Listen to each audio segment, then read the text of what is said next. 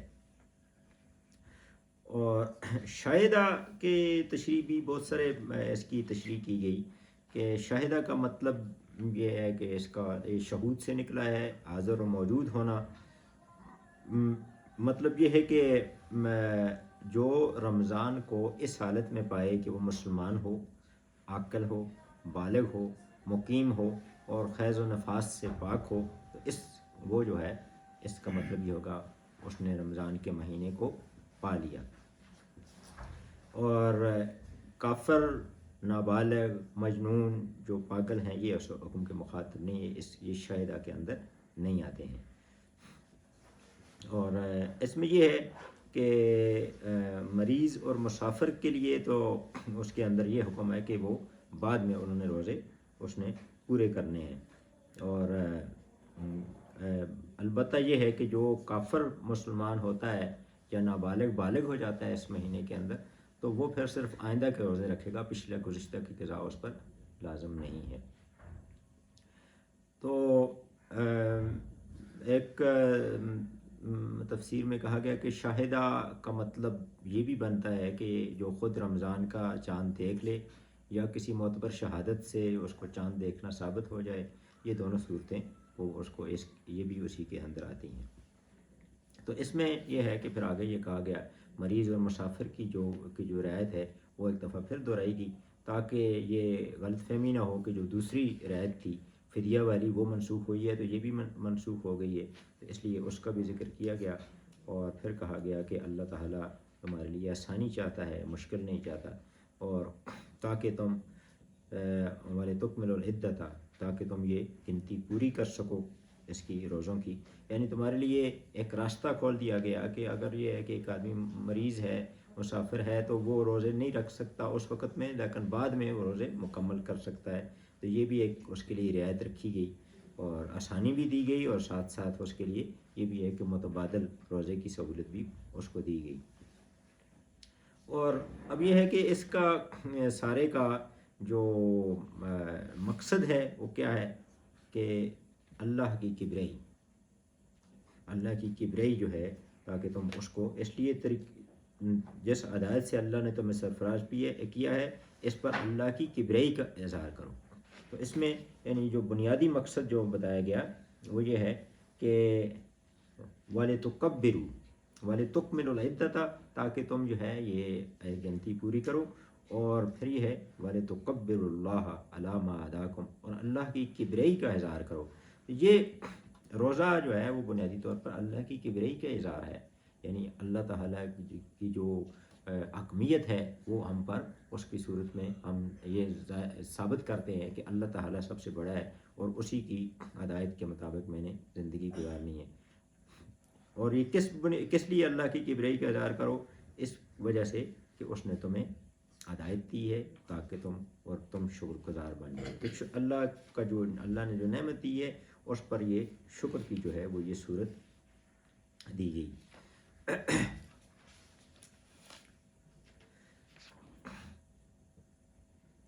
آگے جو پھر آیت آتی ہے وہ دعا کے حوالے سے آ جاتی ہے اس میں کہ وَإِذَا سَأَلَكَ عِبَادِي عَنِّي فَإِنِّي قَرِيبٌ، اور جب میرے بندے مجھ سے آپ سے پوچھیں میرے بارے میں تو آپ انہیں بتائیں کہ میں ان سے قریب ہی ہوں۔ تو اس کی بھی بہت سارے اس پہ بحثیں مختلف مفسرین نے کی ہے کہ ایک تو ڈاکٹر اسرار صاحب کہتے ہیں کہ روزے میں جو بڑا احساس یہی ہوتا ہے کہ اللہ قریب ہے، یعنی جو قریب ہوتا ہے تو اسی کے آدمی حکم مانتا ہے، آدمی کسی اکیلے کمرے میں بیٹھا ہے اور تو کوئی موجود نہیں، لیکن صرف اللہ کے حکم پر وہ عمل کرتے ہوئے کھانے پینے سے باز رہتا ہے، تو اللہ تعالیٰ کے قریب ہونے کا احساس ہے۔ تو ایک تو یہ تعلق اس لحاظ سے بھی بنتا ہے فَإِن، کہ میں جب میرے بندے مجھ سے میرے بارے میں پوچھیں تو فَإِنِّي قریب، میں ان کے قریب ہوں۔ دوسرا جو تعلق یہ ہے کہ روزہ جو ہے وہ ہمارے اندر روزے کے دوران جو ہے وہ دعا کی بہت زیادہ اہمیت ہے، یعنی بہت ساری احادیث ہیں کہ جس میں یہ ہے کہ مثلاً ایک حدیث یہ مسند احمد میں ہے کہ 3 آدمیوں کی دعا رد نہیں ہوتی، اس میں ایک امام عادل ہے، عادل حکمران، اور دوسرا روزہ دار کی دعا افطار کے وقت، یہ بھی اس کے اندر ہے۔ تو رسول اللہ صلی اللہ علیہ وسلم نے فرمایا کہ روزہ افطار کرنے کے وقت کی جو روزہ دار کی دعا وہ مقبول ہوتی ہے۔ تو رمضان میں ہم دعا زیادہ کرتے ہیں، تو اس وجہ سے بھی یہ درمیان میں دعا کی بات آئی ہے۔ اس میں ایک حدیث ہے کہ حضرت نعمان بن بشیر رضی اللہ عنہ سے روایت ہے کہ نبی صلی اللہ علیہ وسلم نے فرمایا کہ دعا عین عبادت ہے، قال دعا والعبادت، یہ دعا جو ہے یہ اصل میں ہے ہی عبادت ہے۔ دعا کو عبادت ایک جگہ پر تو کہا گیا کہ یہ مخ العبادہ، دعا مغز ہے، عبادت کا مغز ہے، یعنی عبادت ہم کیوں کرتے ہیں؟ اسی وجہ سے کہ ہم یہ تسلیم کرتے ہیں کہ ہم کچھ بھی نہیں، ہم اللہ کے بندے ہیں۔ تو دعا جو ہے وہ اللہ تعالیٰ کی جو عبادت ہے، یہ ایک حدیث کے اندر اس کو عبادت قرار دیا گیا، اور دوسرے میں کہا کہ یہ عبادت کی معراج ہے، اس کی مغز ہے۔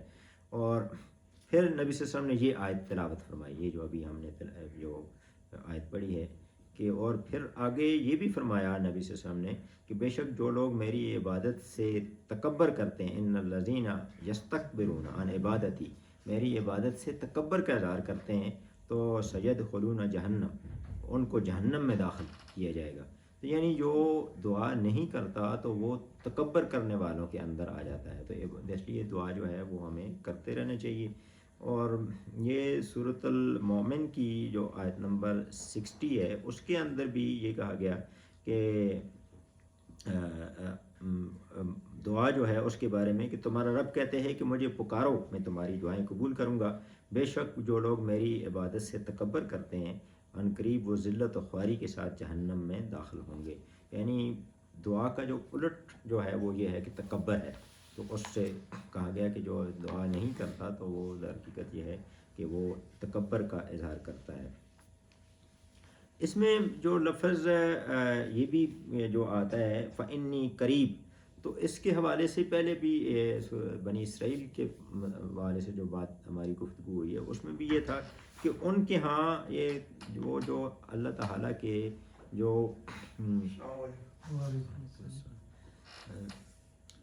کہ اللہ تعالیٰ کے جو قہار ہونے کی صفت ہے وہ زیادہ نمایاں کی گئی، اور اس کی وجہ سے ان کے ہاں بھی اور مشرکین کے اندر بھی یہ صفت جو ہے اللہ تعالیٰ کے قہار ہونے کی، اور اس وجہ سے پھر یہ ہے کہ وہ اللہ کے جو رحیم ہونے کی صفت ہے وہ ان کے ہاں اتنی نمایاں نہیں انہوں نے اس کو کیا۔ تو اس کے نتیجے میں یہ ہوا کہ پھر لوگ جو ہے انہوں نے وسیلے ڈھونڈنے شروع کر دیے، یعنی جب لوگوں کے اندر یہ تصور پیدا ہو جاتا ہے نا کہ اللہ تعالیٰ قریب نہیں ہے، تو وہ اس کو جس طرح دنیاوی بادشاہوں کی طرح وہ جب وہ محسوس کرنے لگتے ہیں کہ جس طرح کہ دنیا کے اندر جو بادشاہ ہیں تو ان کے پاس کوئی آدمی ڈائریکٹلی نہیں جا سکتا، کچھ کسی ذریعے سے جاتا ہے یا کسی طریقے سے جاتا ہے، تو اس کا نتیجہ پھر یہ ہوتا ہے کہ یہ جو فإنی قریب والا جو ہے یہ تصور جب یہ مسخ ہو جاتا ہے یا یہ بھول جاتے ہیں انسان، تو اس کے نتیجے میں پھر یہ ہوتا ہے کہ پھر دوسرے وہ وسائل تلاش کرنے کی کوشش کرتے ہیں کہ یہ آدمی ہے، فلاں بندہ ہے، یہ میرے لیے دعا کر دے، اس کے ذریعے میں پہنچوں، تو میں جو ہے میں تو ڈائریکٹلی اللہ سے بات نہیں کر سکتا۔ تو اس کے نتیجے میں یہ ہے کہ پھر اسی نے شرک کے راستے کھولے، یعنی آہستہ آہستہ وہی جو نیک آدمی جن کو لوگوں نے وسیلہ بنایا تو پھر ان کو وہ ان کے بت بنا لیے، پھر آہستہ آہستہ پھر بت پرستی شروع ہو گئی۔ تو اس لیے اس چیز کو رد کیا گیا، کیونکہ یہی جو ہے وہ شرک کے راستے کھولتا ہے، یہ علامہ اقبال نے بھی یہ جو عیسائیت کا جو طرز عمل ہے اس پر تنقید بھی کی کہ کیوں خالق و مخلوق میں حائل رہیں پردے، پیران کلیسا کو کلیسا سے اٹھا دو. یعنی یہی تصور تھا کہ اس کے اندر بھی جو پیران کلیسا جو پادری ہے وہ درمیان میں انسان اور خدا کے درمیان میں آ گیا، اور اس نے کہا کہ جو خدا کی بات ہے اس کی صرف میں ہی آپ تک پہنچا سکتا ہوں، اور آپ نے جو بات خدا سے کرنی ہے تو میرے ذریعے پہنچائیں.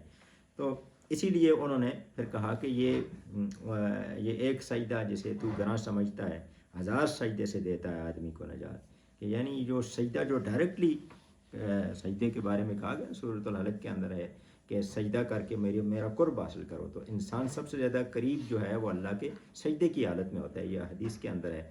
تو اگر اللہ کو سجدہ نہیں کریں گے تو پھر 1000 سجدے کریں گے، پھر کبھی اس کے پاس کبھی دوسرے کے پاس. تو اس لیے یہ بات کی گئی کہ جب آپ درمیان میں کچھ واسطے ڈھونڈیں گے اور یہ تصور آپ کا کمزور ہو جائے گا کہ اللہ تعالیٰ قریب نہیں ہے، میں کسی وسیلے کے ذریعے کسی واسطے کے ذریعے اس تک پہنچوں گا، تو پھر اس کا نتیجہ پھر یہ ہوگا کہ پھر وہی ہمارے خدا بن جائیں گے. ایک سورۃ التوبہ کی آیت نمبر 31 جو ہے کہ یہ جو بیان کی گئی کہ عیسائیوں کے حوالے سے اتخذوا احبارهم ورهبانهم اربابا من دون اللہ، کہ عیسائیوں کے حوالے سے کہا گیا کہ انہوں نے اپنے علماء اور درویشوں کو اللہ کے سوا اپنا رب بنا لیا. تو حضرت عدی ابن حاتم جو پہلے عیسائی تھے، حاتم طائی کے بیٹے، تو نبی صلی اللہ علیہ وسلم کے پاس وہ حاضر ہو کر اسلام وہ لے آئے. تو انہوں نے ایک سوال یہ بھی کیا کہ ہم اپنے علماء اور درویشوں کو خدا تو نہیں بناتے تھے، ظاہر ہے اس کے اندر قرآن کے اندر تو یہ لکھا ہوا ہے، تو اس کی اصلیت کیا ہے؟ تو نبی صلی اللہ علیہ وسلم نے ان سے پوچھا کہ کیا یہ واقعہ نہیں کہ جو لوگ یہ حرام قرار دیتے ہیں اسے تم حرام مان لیتے ہو، اور جو کچھ یہ حلال قرار دیتے ہیں اسے حلال مان لیتے ہو. تو عدی رضی اللہ تعالیٰ نے فرمایا کہ ہم یہ تو ضرور کرتے رہیں. تو فرمایا بس یہی خدا بنانا ہے. تو اس لیے یہ اس چیز کو، اس شرک کے راستے کو یہ آیت ختم کرتی ہے. سید مودودی لکھتے ہیں کہ اس آیت میں اللہ تعالیٰ فرما رہے ہیں کہ اگرچہ تم مجھے دیکھ نہیں سکتے اور نہ آواز سے محسوس کر سکتے ہو، لیکن یہ خیال نہ کرنا کہ میں تم سے دور ہوں، اتنا قریب ہوں کہ جب چاہیں مجھ سے عرض کر سکتے ہیں اور میں اس کو سن بھی لیتا ہوں. تو وہ آگے پھر لکھتے ہیں کہ اللہ تعالیٰ اس میں کہہ رہے ہیں ہمیں کہ جن بے حقیقت اور بے اختیار ہستیوں کو تم نے الہ قرار دے رکھا ہے ان کے پاس تمہیں دوڑ دوڑ کر جانا پڑتا ہے، تو ان سے باز آ جاؤ اور بغیر کسی وسیلے اور واسطے کے مجھ تک پہنچ جاؤ. تو یہ دعا کی اہمیت کے حوالے سے یہ بات ہے. باقی یہ ہے کہ اس میں دعا کے عیسائی لوگ جو ہیں وہ ایک ان کا ہوتا ہے کہ کنفیشن کر رہے ہیں، درمیان میں ایک جالی سی ہوتی ہے، ادھر پادری بیٹھا ہوتا ہے، وہ آدمی ادھر سے جا کے وہاں پہ اعتراف کرتا ہے کہ میں نے فلانا گناہ کیا، قتل کیا، فلاں کیا، یہ کیا. تو وہ ڈائریکٹ اللہ کو کہنے کے بجائے اس کو، جی، اور پھر پادری اس کو کہتا ہے بس ٹھیک ہے جاؤ معاف ہو گیا تمہارا. یہ مطلب علامہ اقبال نے جو کہا نا، یہ تو بڑے خوبصورت ان کا شعر ہے کہ کیوں خالق و مخلوق میں حائل رہیں پردے، پیران کلیسا کو کلیسا سے اٹھا دو. تو اس میں یہ جو کرسچینٹی کے یہ جو تصور جو ڈاکٹر صاحب نے کیا، تو اسی کے خلاف پھر ایک تحریک بھی چلی جس کے نتیجے میں پروٹیسٹنٹ پیدا ہوئے. یہ لوتھر جو تھا، لوتھر بھی بذات خود ایک پادری تھا، تو اس کے دور میں یہ جو کنفیشن کا معاملہ ہے یہ زیادہ ہو گیا تھا. ان دنوں ایک بہت بڑا چرچ بن رہا تھا اور اس کے لیے ان کو بہت زیادہ پیسوں کی ضرورت تھی. تو کنفیشن کے ساتھ کچھ وہ چرچ کو پیسے بھی دینے ہوتے ہیں، یہ جنت کا سرٹیفکیٹ جو ملتا ہے، جو یعنی وہ جو گناہ معاف ہو جاتے ہیں، تو ریمیٹنس اس کو کہا جاتا ہے. تو ریمیٹنس جو ہے وہ اس کے ساتھ وہ یہ بھی ہوتا ہے کہ چرچ کو آپ نے اتنے پیسے بھی دینے ہیں. تو وہ بہت زیادہ ان دنوں یہ معاملہ چل رہا تھا اور بہت زیادہ یعنی ایک طرح سے یہ آپ کہہ سکتے ہیں کہ سیل لگی ہوئی تھی اس کی ریمیٹنس کی. تو وہ خود پادری تھا تو اس کا دل اس پہ بے چین ہو گیا. اس نے کہا کہ یہ کیسے ہو سکتا ہے کہ یہ درمیان میں یہ انسان کے اور خدا کے درمیان میں جو ہے یہ واسطہ کیوں ہو. تو اس کے خلاف اس نے پروٹیسٹ کیا کہ یہ جو رائٹ ہے یہ پادری کا، پریسٹ کا، تو یہ تو ٹھیک نہیں ہے. تو شروع میں تو اس کے خلاف کافی انہوں نے کہا کہ یہ تو باغی ہو گیا ہے، یہ مرتد ہو گیا ہے. پھر آہستہ آہستہ جو ہے اس کے نتیجے میں کچھ اور لوگ بھی اس کے ساتھ ملے اور پروٹیسٹنٹ جو ہے وہ اس سے ہوا. اور الٹیمیٹلی بہرحال علامہ اقبال نے جو الہ آباد ایڈریس ہے اس کے اندر اس میں اس کے ابتدائی 5 جو صفحے ہیں اس میں یہی انہوں نے ڈسکس کیا ہے. انہوں نے کہا کہ پھر الٹیمیٹلی یہ ہوا کہ جو چرچ کی جو ایک اتھارٹی پر ضرب لگی ہے تو اس کے نتیجے میں ایک تو یہ ہے کہ پروٹیسٹنٹ پیدا ہوئے. دوسرا یہ ہوا کہ انہوں نے کہا کہ پھر اب پریسٹ کو زندگی سے نکال ہی دیں. یعنی جو پہلے اس کی جو حیثیت تھی کہ وہ بادشاہ جو ہوتا تھا وہ پریسٹ کا نمائندہ تصور ہوتا تھا. تو انہوں نے کہا کہ اب یہ ہے کہ سیکولرزم اس کے نتیجے میں پیدا ہوا کہ اس کے بعد جو ہے کہ وہ انہوں نے کہا کہ چرچ علیحدہ ہوگا, چرچ کا حکومت کے معاملات سے کوئی دخل نہیں ہوگا اور حکومت جو ہے چرچ کے معاملات میں مداخلت نہیں کرے گی. تو اس کے نتیجے میں سیکولرزم آیا. پھر سیکولرزم کے نتیجے میں نیشنلزم اس کے نتیجے میں آیا کہ جب انہوں نے وہ جو درمیان کے جو مذہب کو نکال دیا درمیان میں سے تو پھر اس کا متبادل انہوں نے جو ہے نیشن نکالی. تو اس وجہ سے پھر اقبال اس کو کہتے ہیں کہ امتازہ خداؤں میں بڑا سب سے وطن ہے جو پرہن اس کا ہے وہ مذہب کا کفن ہے. یعنی اس کے بعد اب خدا کو نکال کے اسی کی جگہ وہ نیشن لے آئے ہیں. تو سیکولرزم اور نیشنلزم یہاں سے وہ پیدا ہوئے ہیں. تو وہ آگے پھر کہتے ہیں کہ اسلام میں یہ ممکن نہیں ہے کہ اسلام میں چونکہ کوئی اس طرح کی حیثیت نہیں ہے کسی فرد کی جو وہاں پر پریسٹ ہوتا ہے. تو یہاں کوئی پریسٹ ہوتا نہیں. تو پریسٹ جب نہیں ہے تو اس کے نتیجے میں سیکولرزم بھی نہیں آ سکتا کیونکہ وہ تو سیکولرزم جو آیا وہ تو پریسٹ کے جو ہے وہ خلاف ریئیکشن تھا. مزاروں کے بابا جو ہیں وہ تو ابھی بھی کرتے ہیں جی کہ یہ بیشتی دروازہ ہے اس میں سے نیچے سے ہو کے گزرو, ادھر قبر پہ آ جاؤ تو بس تمہاری بخشا جائے گا وغیرہ وغیرہ. یہ باتیں تو اب بھی چل رہی ہیں. اس کے لیے سورہ زمر کی آیت نمبر 53 ہے.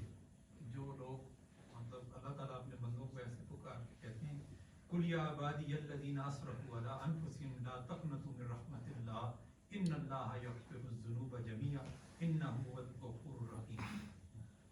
کہ میرے وہ بندے جنہوں نے اپنی جانوں پہ ظلم کر بیٹھے تو وہ میری رحمت سے نا امید نہ ہو. بے شک اللہ تعالیٰ بڑا معاف کرنے والا ہے. جمیع ہے, سارے گناہ معاف کر دے. سارے گناہ. تو یہ ہے معاشرے میں یہ چیز ہے. مطلب حتیٰ کہ لوگ استخارہ بھی دوسروں سے کرواتے ہیں. حالانکہ استخارہ کی جو دعا ہے اس کے اندر کہیں یہ بات نہیں ہے کہ کسی دوسرے بندے کے لیے وہ دعا ہو سکتی ہے. ہر فرد نے استخارہ جو کرنا ہے وہ خود ہی اپنے لیے کرنا ہے. استخارہ کی فیس بھی ہوتی ہے جی فون پہ بھی کرا سکتے ہیں آپ. تو وہ یہی تصور یہ فإنی قریب جو ہے نا اصل میں ان ساری چیزوں کو ختم کرتا ہے. یہ جو اس کو رد کر دیتا ہے کہ اللہ تعالیٰ فرما رہے ہیں کہ میں بہت قریب ہوں. اب استخارہ کی جو دعا ہے نا اگر وہ ہم دیکھیں اسی کے اندر ہے تو وہ اس میں استخارہ کا مطلب ہے خیر مانگنا. جی تو انی کا لفظ جگہ جگہ انی کا لفظ آتا ہے میں. اس میں کہیں یہ دوسرا بندہ تو یہ کر ہی نہیں سکتا یہ استخارہ کسی فرد کے لیے. تو جہاں جہاں لفظ اس میں انی کا آتا ہے ان ھذا خیر لی میرے لیے فی دینی و معاشی, تو یہ دوسرا آدمی کس طرح اس کا کر سکتا ہے. لیکن یہ ہے کہ اس کا اخباروں میں اشتہار بھی آتے ہیں کہ استخارہ کرانے کے لیے جی بھی آتے ہیں. تو اس لیے یہ ہے کہ میں اس میں دعا کی فضیلت کے حوالے سے بات ہے. اور اس میں یہ ہے کہ اللہ تعالیٰ یہ فرما رہے ہیں کہ میری طرف رجوع کرو. پکارنے والا جب مجھے پکارتا ہے میں اس کی پکار سنتا ہوں, جواب دیتا ہوں. لہٰذا انہیں چاہیے کہ میری دعوت پر لبیک کہیں. یعنی یہ بھی ہے کہ اس میں یہ بھی دعا کی قبولیت کی یہ بھی ہے کہ وہ اللہ تعالیٰ کے فرما بردار ہوں. اس میں اسرار صاحب کا یہ دیکھ رہا تھا, وہ کہہ رہے تھے کہ آپ ہوں تو باغیوں کے ساتھ اور پھر جا کے جو ہے وہ قنوت نازلہ شروع کر دیں. ہاں ہاں تو اس میں انہوں نے جو بیان القرآن ہے ان کی اس میں کہتے ہیں کہ آپ مطلب ساتھ تو ان کا دے رہے ہیں اور پھر جو ہے وہ اللہ تعالیٰ سے دعائیں مانگیں, تو یہ نہیں ہو سکتا. یہ اس لیے یہ لکھے ہوئے فَلْيَسْتَجِيبُوا لِي کہ انہیں چاہیے کہ میرا حکم مانیں اور پھر جو ہے اور میرا مجھ پر ایمان لائیں اور پھر جو ہے وہ ہدایت پائیں گے. تو یہ اس کی ایک شرط بھی بیان ہوئی ہے. باقی دعا کے حوالے سے بہت ساری باتیں ہو سکتی ہیں. یعنی حدیث میں یہ آتا ہے کہ دعا کرتے رہنا چاہیے کیونکہ یہ جو ابھی 2 حدیثیں ہم نے پڑھی اس میں یہ بات واضح ہوتی ہے. ایک تو سورۃ المومن کی آیت ہے کہ پہلے تو کہا گیا کہ مجھے پکارو دعا کرو، اور پھر کہا گیا کہ جو تکبر کرتے ہیں، تو دعا جو نہیں کرتا تو وہ تکبر کرنے والوں میں سے ہے۔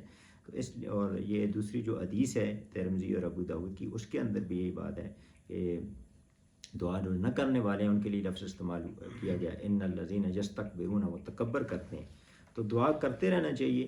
دعا کی قبولیت کی جو حدیث کے اندر فرمایا گیا کہ اس کی 3 صورتیں ہو سکتی ہیں۔ ایک تو جو مانگیں وہ دعا مل جاتا ہے، دوسرا یہ ہے کہ اللہ تعالیٰ وہ چیز دینا بہتر اگر نہیں سمجھتے تو اس سے بہتر چیز کوئی دے دیتے ہیں، کوئی اور نعمت یا کوئی اور مصیبت ٹال دی جاتی ہے، اور یا اس کے گناہوں کا کفارہ بنا دیا جاتا ہے، یا آخرت میں اس کا ذخیرہ کر دیا جاتا ہے۔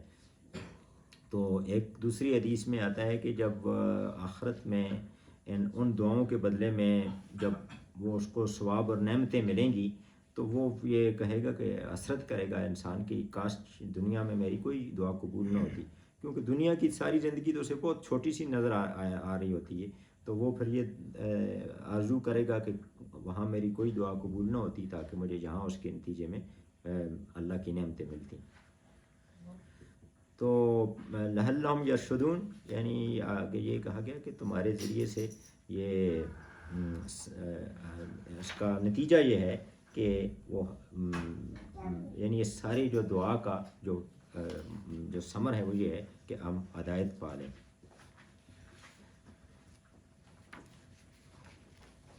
باقی اس میں ایک درس قرآن ایک تفسیر ہے، تو اس میں یہ بھی کہا گیا کہ اس کی شان نزول انہوں نے اس کا کہا کہ ایک بدوی حضور صلی اللہ علیہ وسلم کی خدمت میں حاضر ہوا، تو اس نے یہ سوال کیا کہ ہمارا پروردگار دور ہے یا نزدیک ہے؟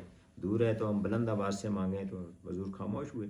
تو اس کے جواب میں پھر یہ ہے کہ یہ آیات نازل ہوئی ہیں۔ باقی بعد میں پھر کر لیں، اس میں 3:27 ہو گئے۔ نماز خود ساری ایک دعا ہے۔